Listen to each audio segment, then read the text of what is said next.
teman-teman, selamat datang kembali di iCast, Ikabri Podcast. Dengan saya, Sakralia, dan rekan saya, Aku Lela. Nah, di sini kita akan ngobrol santai tentang kehidupan mahasiswa dan hal-hal yang relate dengan kehidupan perkuliahan nih, Kak. Di episode kali ini kita bakal ngobrolin tentang kuliah di Malang. Nah, jadi kan sebelum merantau kan kita pasti punya kan kayak bayangan, duh nanti kuliah di Malang gimana ya? Bener-bener. Dan juga kita bisa dengar cerita dari orang, ternyata kuliah di Malang tuh gini-gini loh. Betul. Oke. Oke, nanti kita akan ulik tuntas nih tentang kehidupan mahasiswanya, suasana kotanya, dan cara anak rantau beradaptasi di kota Malang nih, Kak.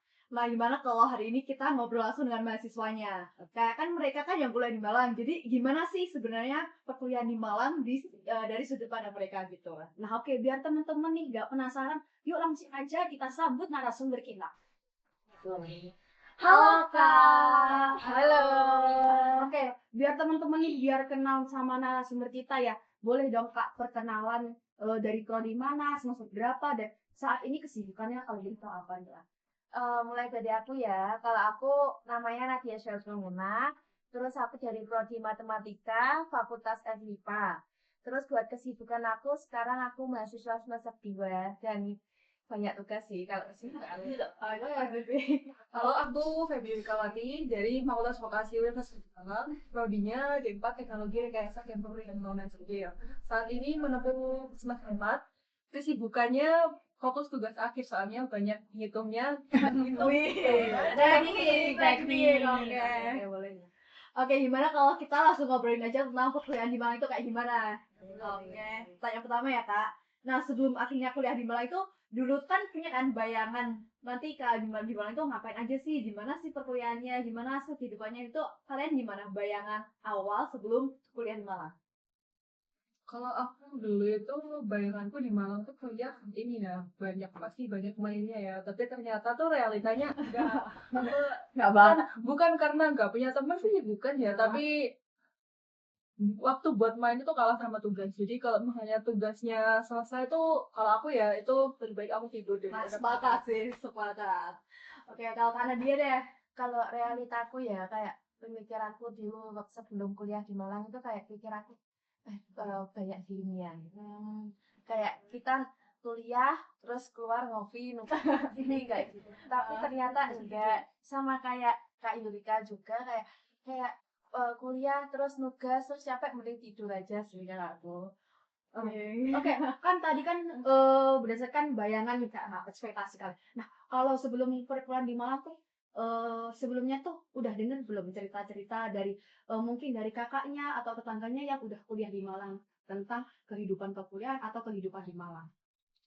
Kalau temenku sih cerita ya katanya tuh enak gitu ya kuliah di Malang tuh kayak apa ya, suasananya tuh enak, paginya tuh dingin gitu, terus malamnya juga dingin. Tapi kalau realitanya di Malang menurutku panas ya. Ada sih. Bener-bener panas juga sih, kan namanya juga di bumi.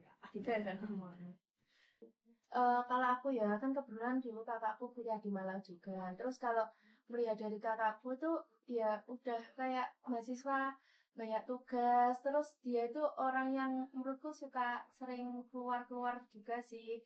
Jadi ya tak kira ya kayak tadi yang tak kira mahasiswa itu banyak ilmunya itu gimana tugasnya. Cuman menurut kakakku itu lebih sering keluar kemana-mana. Mereka ya itu kalau tidak di rumah udah di Malang itu bisa sampai kemana-mana ya bu kak kira kayak gini ya. Ya juga. Oke. Nah, menurut kalian nih, kenapa Kota Malang itu jadi kota yang banyak dibicarakan oleh calon mahasiswa rantau? Ya, kenapa sih harus Malang dan kenapa nanti di Malang lah, nanti kuliah di Malang di sini tapi akhirnya Malang gitu. Mungkin yang pertama ini ya, karena di Malang itu kan juga banyak unik ternama ya, contohnya kayak tetangga kita. Oke. Itu mah top 10 university ya, terus UM juga, Universitas di Malang, terus Polinema, terus ada ITN, ada UIT, ada ISMA, UNMER, UMM gitu apalagi. Itu sih, terus sama ini di Malang tuh kan mungkin orang-orang tuh lihatnya di sosial media tuh di Malang tuh kan banyak tempat wisata ya, jadi mungkinnya kayak orang-orang oh kalau itu ya di Malang tuh pasti enak ya bisa main ke sana sini soalnya tempat wisatanya tuh bisa dijangkau gitu loh. Ini sih. Oke, kalau dari Kak Nadia, Kalau aku kurang lebih sama sih juga sama jawabannya Kak Yurika. Kayak sini kan terkenal sama kota pelajarnya juga. Terus faktor media sosialnya itu kuat banget gitu loh di Malang ketimbang menurutku kota-kota lain itu rankingnya kuat banget. Kayak teknologinya juga kuat Iya, banget, kalau kayak itu. bagus banget. Jadi itu sih yang menurutku yang menarik perhatiannya kota Malang. Oke, aku mau tanya lagi nih. Nah, kan udah merasakan tinggal di Malang nih, udah semester 4, udah semester 2. Nah, mungkin yang paling berbeda dari ekspektasi kakak-kakaknya nih apa nih? Tentang kehidupan perkuliahan dan kehidupan di Malang. Ya itu sih yang tadi kayak mikirnya kita masih banyak main di bawah soalnya banyak mungkin main, tapi realitanya kita emang dibantai tugas, apalagi kayak minggu setelah minggu 8 itu pasti tugas tuh pada antri ya, ini tugas project maksudnya ini tugas ini, sedangkan kita ini apa ya matkulnya kan nggak cuma 3 tapi kan 7 ya 6 tujuan gitu, terus tugasnya deadline-nya tuh mepet-mepet bahkan ada yang sama iya. Setuju sih ya. Terus kalau Kak Nadia, Kalau aku realitanya kalau yang tak rasain ya sama kayak tugas banget. Terus kayak ternyata kuliah capek banget ya. Nggak sesuai, ya ternyata ya. nggak sesuai yang tak pikirin dulu. Terus sama kayak aku ternyata waktu kuliah itu banyak ngeluhnya. Nggak apa-apa guys. Terus ya kayak gitu sih kalau realitanya yang tak rasain. Kalau dari kamu, Kalau dari aku sama sih ya. Orang-orang tuh kita cuma lihat kita tuh waktu bahagianya yang waktu kita feelingnya aja, waktu kita lemburnya, waktu kita nggak tidurnya tuh nggak dipuaskan. Jadi kayak orang-orang mungkin mahasiswa tuh iya kadang kan kita padahal nggak tiap hari kayak misal ngopi itu kan, itu udah ada komen, "Dih, ngopi terus gimana? pasti uangnya banyak gitu. Kompak, nongkrong mulu ya." Padahal kita ya kayak siang Itu nanti udah adalah kampus, bener, nanti bener. malamnya kita bahkan nggak tidur. Bener, Ya, bener. itu. Itu cuma 10% dari kehidupan kita di Malang. Betul Bener. banget. Ngomongin nggak tidur, aku semester berapa ya sih? 3 kayaknya. Aku 2 hari nggak tidur ternyata. Gila 2 hari. Gila. Kalau aku itu sih, karena kan aku dari FIPA juga kan, aku biologi. Nah itu mungkin tugasnya tuh laprak, praktikum. Jadi kayak Bener. jadi ya Bener, kalau bener. misal malam tuh ngerjain lapraknya buat kemudian besok tuh masih ada Laprak yang harus iya dikerjakan sama kan? praktikum Belum dimulai laksi jam juga. 7. Jadi kita habis nggak tidur semalaman, kita ada praktikum nanti sampai Laprak malam lagi. sampai malam, praktikum terakhir jam 7:30 malam, baru nanti udah siklusnya ulangi terus. Kayak kita kalau kan kita saintek semua nih kayak kurang lebih sama nggak sih ya? Kalau kesah kita setiap hari, setiap malam. Ya mungkin lanjut lagi pertanyaan Kak. Oke, kalau ngomongin kehidupan sehari-hari mahasiswa di Malang, sebenarnya kebanyakan mahasiswa itu menjalani hari-harinya itu kayak gimana sih kalau misalnya dari kakaknya Andi? Kalau aku lihat di sekitarku ya itu pasti kalau kelas tuh mayoritas temanku tuh pada ini pada makan main gitu, terus habis itu pulang banget dan gitu. Tapi kalau aku tuh kadang ikut kadang enggak, soalnya aku mikirnya kayak kosku kan jauh lumayan jauh, jadi kayak aku mending balik aja daripada itu semua main ini. Jadi aku pulang ke kos ya Menghemat tidur, energi iya gitu ya. aku tidur terus nanti malamnya aku ngerjain itu sih. Kalau dari Kak Nadia nih gimana? Kalau sekitarku ya itu kebanyakan itu anak-anak, mungkin gara-gara aku masih semester 2 jadi kayak banyak anak-anak yang ambis banget di organisasi. Jadi kayak mereka itu banyak banget yang kayak berorganisasi, organisasi kuliah rapat sama sini ya ikut sana sini, terus ada yang kuliah pulang, terus ada yang kopi kuliah apa tuh kopi ya. Oke, kalau dari yang Kak Nadia sebutin tuh, Kak Nadia masuk tipe yang mana tuh? Aku sih tergantung ya, kalau aku lagi mood keluar ya berarti aku kuliah ngopi. Kalau udah males ya kupu aja, kuliah pulang. Kalau dari Kak Yuri Kak? Aku kupu-kupu. Tim kupu-kupu sih. Iya, soalnya kalau daripada aku ngopi ngabisin duit ya kan, waktuku terbuang juga, belum tentu tugasku terkerjakan. tapi Ya aku mending pulang, aku tidur nanti mau mantap dong. Nah, jadi dari cerita tadi nih Kak, jadi mayoritas teman-teman di sekitar Kakak itu lebih fokus ke kuliah, organisasi, kerja sampingan, apa ada kegiatan yang lain gitu? Oh, kalau itu sih, kalau teman-temanku satu kelas ya kuliahnya tuh mereka ada yang fokus tugas banget, ada yang tugas main gitu. Terus ada juga yang mereka tuh ya tugas ya kerja sampingan juga, jadi wah keren banget. Gila, Ada keren sih. macam-macam Iya, ya itu. bisa bagi waktunya gitu loh. Aku bayanginnya aja nggak sanggup gitu loh. Aku yang nggak kerja aja aku bisa sampai nggak tidur gitu, apalagi mereka yang kerja gitu kan. Harus ngeluangin waktu 2 kali. Manajemen waktu betul. sih itu. Manajemen waktunya ngerti. Ya dari Kak Nadia. Kalau aku ya, kalau lihat dari teman-temanku ya kayak tadi yang tak bilang itu ada yang ngambis ke kuliah, ke akademik, terus ada yang ngambis di organisasi. Jadi walaupun dia di kelas itu tetap yang dipikirin organisasi terus. Kurang itu manajemen organisasi itu kurang. Terus ada juga yang kuliah kerja. Soalnya ada beberapa temanku yang kuliah terus sambil ngeles sih. Ya, ada yang gitu juga. Banyak sih teman-temanku ada yang kuliah main ada. Betul beragam. Tapi yang paling salut tuh emang yang kuliah kerja bekerja sih. Kayak bisa mereka meluangkan waktu kayak tugasnya yang banyak, masih sempat buat kerja juga kan. Energinya tuh sekuat itu, manajemen waktunya hebat banget sih. Kalau menurut Kakak nih untuk pertemanannya tuh bagaimana di perguruan ini? Sehat kah atau bagaimana Kakak individual kah atau bagaimana? Ya, dari wahnya sih. Kalau di sekitarku ya itu mereka tuh ya itu sih kelas gitu. Tapi ya kalau di kelas ya mereka tetap berbaur sama itu, nggak kayak aku nggak mau sama ini nggak mau enggak. Kalau di kelas ya mereka profesionalitasnya tinggi, jadi kayak tugas kelompok ya tugas kelompok, tetap ngerjain bersama gitu ya. ngerjain bersama enggak aku nggak sampai situ aku betul. Tapi kalau misal di luar kelas itu tetap bentuk circle gitu. Cuma aku iya sih iya. Cuma aku dari semester 1 aku nggak mau suka Dia semua individu teman gitu. teman. Dari Kak Nadia nih gimana nih pertemanan? Kalau aku menurutku masih dalam lingkup normal ya. Ya mungkin ada yang circle-circle tapi nggak terlalu kelihatan gitu loh kan masih profesional aja. Mungkin mereka circle-circle-nya udah di luar kampus kayak ya udah nggak kelihatan banget masih profesional juga. Pokok menurutku ya intinya kalau kita berteman itu kita harus benar-benar jaga diri dan milih lingkungan kita. Kalau lingkungan kita baik ke Malang berarti insya Allah lingkungan kita bakal baik sih. Menurutku ya. Tergantung niat. Iya, tergantung niat ya, niat adalah kunci. Iya. Tapi ya emang sih kalau Kak circle tuh Kak, ya kayak kita mau ajarkan ya, tapi emang umum banget gitu loh. Ya kita emang kayak perlu beberapa orang buat teman dengan apa yang lebih dekat daripada yang lainnya. Kayak misal kita kemana tuh kita punya orang nih kayak punya teman nih buat Yang sefrekuensi gitu kan. gitu. Yang nggak menghabiskan energi kita kan biasanya kita kalau berteman sama bukan berteman kan kita berbaur sama orang yang kurang sefrekuensi sama kita.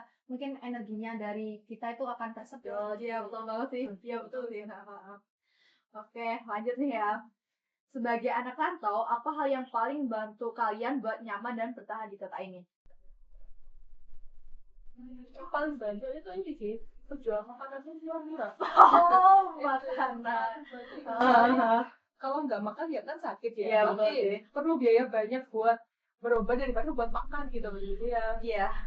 makan Tapi memang itu masuk banget. masih yang murah gitu ya kalau di Malang. 10.000 udah dapet ayam. Iya, Ayam mahasiswa banget gitu. Refill nasi sepuasnya. Dari Kak Nadia sendiri nih apa? Kalau aku yang membantu itu menurutku support teman sih. Teman. Kayak aku itu dulu mikir dulu aku dulu punya teman gak ya enggak ya yang bikin aku takut gak rasanya di situ tapi ternyata waktu di sini aku untungnya punya support teman yang apa ya positif gitu loh dia ngajak yang positif jadi kayak dia ngasih tahu jangan gini gitu kayak pokoknya intinya support teman menurut kalau aku gitu sih. Iya sih kayak. Iya. support teman itu penting banget. Dan banget. juga ini iya penting, apalagi yang ini tadi makanan. Di Malang tuh masih murah, jadi kayak kita masih makan masih terjaga banget, terjamin untuk kesehatan kita gitu. Oke, lanjut Kak. Oke, menurut kakak-kakak nih, apa hal yang paling sering disalahpahami orang-orang tentang kehidupan mahasiswa di Malang? Ini sih yang semua orang tuh mayoritas sih stigmanya itu mahasiswa Malang tuh ini rata-rata Pensi. oh padahal enggak sih ya kita benar-benar soalnya ya ini aku lihat cerita aku tuh kayak temen-temenku mah harus kuliah aja harus kuliah terus mereka kapan mainnya gitu ya gitu. Jangan kan buat keluar ya, biasanya tuh buat bangun dari tempat tidur karena biasanya kan capek itu udah dari kakaknya. Kalau aku ya, menurutku itu kayak kan di sini kan mungkin beberapa mahasiswa kan ada yang jadi oknum-oknum gitu kan. Oknumnya apa nih? Oknum yang negatif. ya. Kan yang ngerjain kan satu anak, yang melakukan satu anak, tapi yang kena itu dampaknya semuanya. Jadi yang buat stigma itu kayak satu anak, tapi yang nyebarin itu langsung ke semua mahasiswa di Malang. langsung berapa ya di buku kata Iya. bukan semua mahasiswa Ya. iya sih Apalagi kecepatan media sosial itu sangat cepat. power of society gitu Oke. Nah, terus nih, kan tadi kan ada kan kayak stigma kayak gitu. Nah, menurut kalian nih, kenapa orang-orang tuh punya banyak bayangan kayak stigma itu untuk mahasiswa yang di Malang ini, Pak? Banyak stigma negatif daripada Pokoknya gitu ya. Ya biasanya tuh kayak gitu sih yang kita dengar gitu. sorry ya mungkin mereka ini ininya dari berita sosial media jadi kayak oh di Malaysia kayak gini pasti anak itu yang boleh dimau juga ngelakuin hal itu juga ini tuh sih padahal ya emang nggak emang apa ya mereka udah kena giring opini dari media terus mereka berasumsi sendiri gimana ini Ya, langsung ngambil kesimpulan Iya, dari langsung. apa ya berita yang kita belum tahu nih yang belum benar apa enggak. kebenarannya tapi mereka udah ngambil kesimpulan dari itu jadi itu berita itu kan belum setiap orang melakukan hal Ya. Iya. kan buat kesimpulan tanpa melakukan studi lapangan Nah, itu dia. Ayo lanjut karena dia. Kalau menurutku ya, kalau dari aku itu kadang banyak orang itu yang paling dilihat itu hal-hal negatifnya ketimbang positifnya. Kayak Malang itu kayak kota pelajar. Nah, Malang itu kota pelajar. Terus ada oknum-oknum kayak gitu langsung kepikirannya yang baik-baik itu langsung jelek. Yang baik-baik itu langsung jelek. langsung bilang Iya, gitu ya langsung bilang. Jadi yang buru-buru kayak menurutku itu sih. kalau dibandingin nih sebelum dan sesudah kuliah di Malang, cara pandang kakak-kakak ini berubah nggak terhadap kehidupan mahasiswa di Malang? yang Subjektif. jadi menurut aku ya itu tergantung orangnya juga kalau misal kita emang nggak minat ke dunia yang negatif itu ya inovasi jadi orang yang terus aja ya oh toh jadi emang niatnya ke Malang untuk juga dia tersebut Kembali lagi ya, enggak semua tergantung niat. Kembali ke diri masing-masing aja juga sih ya itu. Dari kakak dia gimana? Kalau aku itu jawabannya pasti hampir sama Kak Yurika. Pasti tergantung orangnya juga. Kalau orangnya emang niatnya yang nggak benar-benar kuliah ya kayak emang bakalan arahnya ke sana. Tapi kalau emang niatnya kuat ingin bagian orang tua, ingin cari ilmu, itu kayak mereka nggak bakal sampai ke sana sih. Prinsip sih, prinsip yang kuat itu. Nah, terus nih kan tadi Kak Yurika udah semester 4, terus Kak dia semester 2. Nah, menurut kalian nih, apa hal yang bikin banyak mahasiswa akhirnya betah untuk tinggal di Malang? apa ya mungkin yang kota apa ini tempat Pusing ngopi gitu ya. Apalagi tuh temen-temenku yang cowok ini sih, mayoritas tuh kalau di grup selalu teko pak. Iya, itu sih mungkin yang jadi mereka betah di Malang. Sama lingkungan di Malang kan juga bagus ya, orangnya tuh ramah-ramah. Kalian itu banget sama orang-orang rantau. Kalau dari Kak Nadia gimana nih? Kalau menurutku yang betah di Malang itu ya sama ngopinya. Terus apa lagi ya? Gen Z. Iya. Terus menurutku kalau aku itu kan Malang kan menurutku ngalam banget ya. Iya.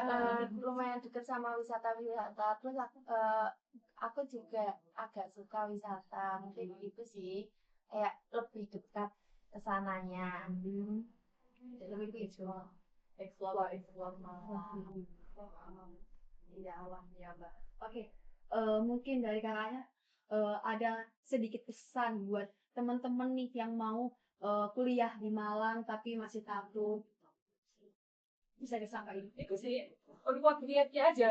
Ke Malang itu kamu mau ngapain gitu. Jangan sampai kayak terbawa lingkunganmu ya di. Dari Kak Nadia, Sama perkuat niat, terus jaga kepercayaan orang tua, jangan sampai matahin kepercayaan orang tua, terus jangan lupa komunikasi juga sama orang tua karena komunikasi ke orang tua itu penting. Oke, menurut kalian nih, apa yang paling penting dimiliki mahasiswa rantau supaya bisa menjalani hidup dengan baik? Apa ya? Kita bisa menjalani kuliah dengan baik. Ya, mereka tuh harus gimana gitu loh, biar kuliahnya baik-baik aja walaupun di rantau. Iya, itu aku dan uang. Waduh.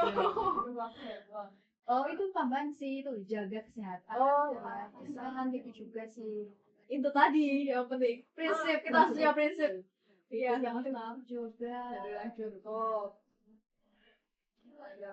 Oke, mungkin dari kakaknya kan banyak nih kan karena dilihat nih udah punya apa ya, kalau misal Malang tuh pertemanannya atau lingkungannya tuh kan jelek, mungkin itu kan dampak juga ke orang tuanya. Mungkin ada beberapa orang tua yang nggak setuju nih kalau misal anaknya kuliah di Malang karena mungkin lingkungannya, pergaulannya atau bagaimana. Mungkin ada sedikit pesan buat orang tua, teman-teman yang masih takut untuk anaknya kuliah di Malang. kalau aku ya, menurutku buat orang tua di sana jangan takut buat kuliah di Malang, soalnya selain kuliahnya juga kayak kalau kita kenal orang tua itu pokok kita harus sering-sering komunikasi. Kayak kalau aku ya jujur aku seminggu itu bisa 3 sampai 5 kali buat telepon. Soalnya kayak kalau aku nggak telepon 3 hari aja orang tua aku itu udah nyimpang, terus sama jaga kepercayaan juga sih, balik ke bersih ya. Jaga kepercayaan orang tua. Kalau dari buat teman-teman ya ini sih, jangan capek untuk menasihati. Oh iya. Itu nggak lewat. Oke, lanjutin ya. Mungkin ada nggak satu kalimat yang menggambarkan kehidupan dia di Malang buat kalian? Satu kalimat. Kalimat pendek aja. Oh, mau satu kata. Satu kata sedikit. Satu kata boleh. Satu kata aja. Satu kata aja. Iya. Kuliah di Malang, satu kata. Seru. Oke. Aku perjuangan. Berjuang. Kalau kamu satu kata. Kalau aku asik sih, Kalau kamu? Gokil sih. Gokil. Oke, ayo Bata. Ternyata setelah didengar langsung nih Kak ya, dari Kak Nadia dan Kak Lika nih, kehidupan perkuliahan di Malang ini punya banyak cerita dan pengalamannya nih. Nah, terus kan setiap orang tuh ya pasti punya pengalaman yang berbeda-beda ya sebagai anak rantau tentunya. Nah, tapi yang paling penting dari sini tuh kita bisa apa ya, belajar buat terus berkembang, beradaptasi dan juga menemukan lingkungan yang bikin kita nyaman gitu. Oke. Oke, semoga dari obrolan kita hari ini bisa kasih gambaran nih baru buat teman-teman yang lagi mempersiapkan diri untuk kehidupan di rantauan ataupun perkuliahan, khususnya di daerah Malang. Oke, nah tentunya kami ucapkan terima kasih kepada Kak Yurika dan juga Kak Nadia yang jadi narasumber kita kali ini yang udah sharing-sharing dengan kita gimana sih perkuliahan di Malang dan ternyata perkuliahan di Malang tuh gini-gini loh, asik kok gitu-gitu. Terima kasih Kak. Semenangkan kita ya. Betul. Oke, dan terima kasih juga kepada teman-teman yang sudah senantiasa ya mengikuti podcast kita dari tadi sampai ngobrol sekarang nih. Oke, sampai jumpa di episode iCast berikutnya. Bye-bye. Bye-bye.